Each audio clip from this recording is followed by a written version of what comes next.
everyone, welcome back to a new episode of Aarin's Take on Next Play.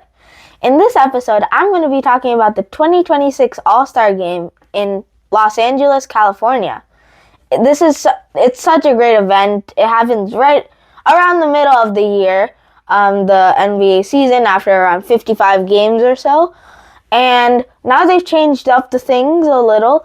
There's now this tournament. They have the three-point contest still. They have the dunk contest. They have the Rising Stars. There's so much to it, and there's so much fun, and so much behind it also. So this was actually the 75th All-Star Game, meaning the first one was actually in 1951, and it was really amazing how it's changed now, because now we have a tournament where there's the stars, where they're kind of like the basically stars, and the Stars and Stripes, those are both teams. They're both American-born teams, and they all have players from there. Then there's a Team World where, as you can guess, all the players are born internationally, like Nikola Jokic, who was born in Serbia, SGA Shea, who was born in Canada, and so on. So the Team World had a really good lineup, and what was crazy is that in the first game, Team Stars played Team World, and the Team Stars beat the Team World 37-35. A tight tactical game that set the tone for what's happening and what is this competitive format and what it's going to have. Sadly, Team World lost both their games. I'll bring you up to the next game that the World played, but both of them were very clutch situations, and Luka Doncic and Jokic didn't play in one of the games. So, but I mean, this All-Star game, it's only 12 minutes. It's basically all you can do. And they scored around between 30 and 40 points in a quarter, which is really good. And the box scores are really cool to see. Kawhi scored 31 in a game, and it was just really nice. Then we had more coming also with the U.S. Stars and the U.S. Stripes. They came in because the World lost to the Stripes also. It was 48-45 in a very clutch situation, with Kawhi Leonard getting the buzzer beater. Now we have, like I was saying, the Stars versus the Stripes, and the Stars won 47-21, 26 lead win. Also, it was early scoring for Tyrese Maxey. We had Anthony Edwards scoring, and the pace of the young Stars really overwhelmed the Stripes, which really caused them to lose. But I mean, it was an amazing game, and Anthony Edwards, congratulations, he won the All-Star MVP, his first, and Cade Cunningham, Devin Booker, Chet Holmgren, Scotty Barnes, all of these young players all contributed, and amazing three-point shooting, and it was just really nice. Now also we're talking about the other events, like the Rising Stars, all the younger players, and showing how they can do. And mainly I'm going to talk about the celebrity game also, which included some of the former stars, who are amazing players. We have all the celebrities, very famous people, football players even, and we got YouTubers, streamers, all types. And also Bacha, who is an Indian rapper, also got to play in the NBA game.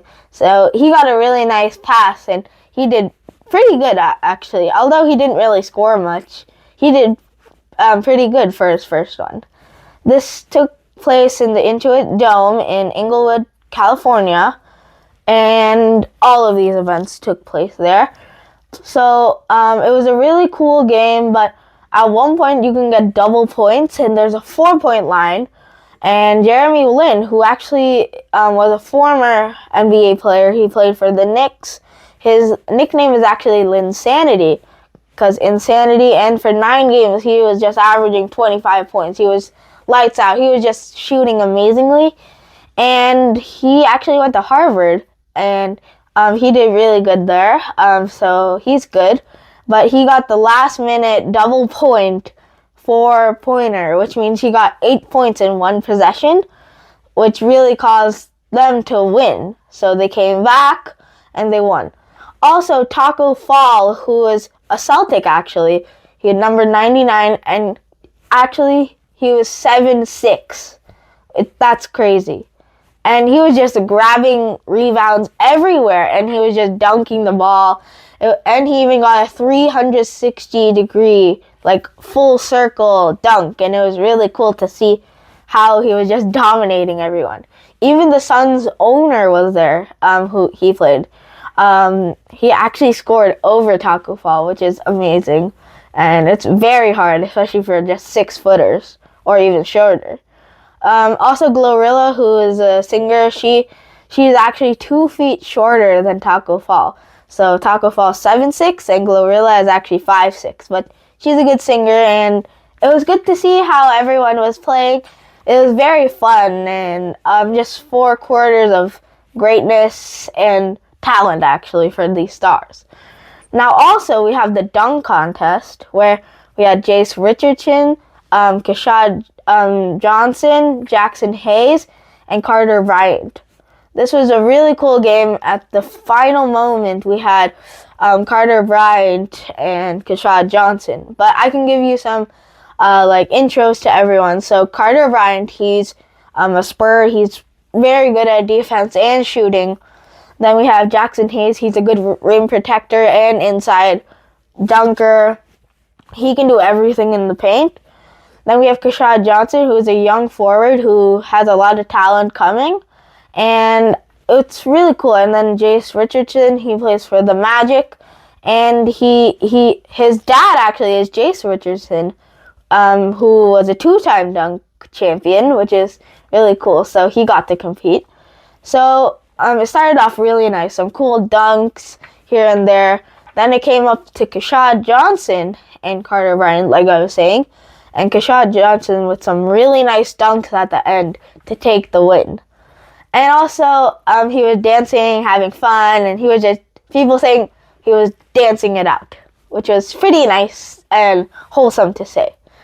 Also, lastly, we have the 3-point contest, which is, I love shooting threes, I love shooting far shots, and I think it's a really fun thing to see where 5 racks of 5 balls, and there's 4 balls that are 1 point, and at the end there's 1 ball that is a little heavier. It's called a money ball, which is worth 2 points. Then in the middle of the 2nd and 3rd rack, there's a huge money ball from a very deep part. It's around 30 feet, and if you make that, that's 3 points. It happens on the other side, also between the 3rd and 4th. So you can earn up to 30 points without the money balls, or even 36. And then there's a middle rack with only money balls, so you can get up to 10 points. So you can earn a lot of points if you just keep on making stuff. And we had Damian Lillard, so many contestants, Donovan Mitchell, Devin Booker. So at the end, it was actually Devin Booker versus Damian Lillard. And Devin Booker, so Damian Lillard actually got a score of 29, and from those 2 rounds, he combined for 56 points in total. And then we had Devin Booker, who just narrowly missed the last few shots, which made Damian Lillard the 3-time 3-point contest winner, who joins the club with Larry Bird and Craig Hodges. So congratulations to him also. And what the crazy part is actually that he was playing with the Achilles tear, and he tore his Achilles on the Bucks in the playoffs last year, and he just did it without playing a single game this year. But now he's back in Portland, where his dynasty all began. So he's the 4th time. He has the 4th most threes in history, with over 2,500.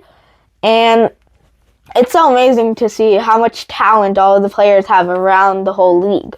So yeah, that sums it all up. And I just love the All-Star Game in February. It just brings all the excitement out. And I enjoyed watching, so it was great. And I'll see you in the next episode. Bye! Thanks for watching. Please like, subscribe, and comment. Bye!